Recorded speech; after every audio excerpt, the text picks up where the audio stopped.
要健康食百里，人咧讲半暝食西瓜反正天气热噗噗，真侪人爱食西瓜，上解透心凉。台中一个65岁姓林的妇人人，本身腰子就无好，最近特别爱食西瓜，结果水分排袂得出来，引起到规身躯呛水，还佫有看水的情形。因为安尼歹转开，互人赶紧送去急诊。医生特别提醒讲，有腰子病、心脏病患者食西瓜一定要有站节。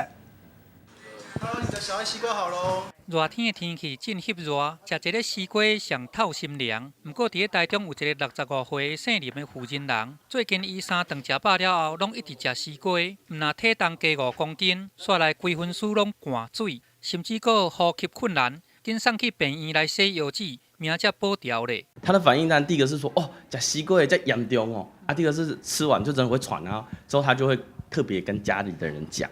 原来这个65岁的姓林的妇人人，伊本身就有高血压、糖尿病、腰子病，逐礼拜拢爱去病院洗腰子洗3工。伊最近一直来食西瓜，发现讲体重加5公斤，一个问才知影讲，因为西瓜食伤济，煞来规分丝拢汗水。不过伊转厝了后，这个妇人人同款无呛喙，结果伫个厝内煞熊熊安尼心肝十尖，气喘袂过来。检查了后，发现讲是肺积水。伊肺内底这个阿克色菌的这个高度嘛比90%较低，医生就赶紧安排甲洗腰子，才互病情较稳定。西瓜含水量非常非常多，所以也很多人会很喜欢吃它。那在有些患者，像我们肾脏排水功能不好的患者，可能吃西瓜也要特别注意。医生讲，西瓜有真侪丰富的这个维生素，会当提升身体抗氧化、降低血压、改善排尿的功能。不过，因为糖分甲水分拢真悬，所以对有慢性腰子病、心脏较无力的患者来讲，拢会造成体内这个积水过多。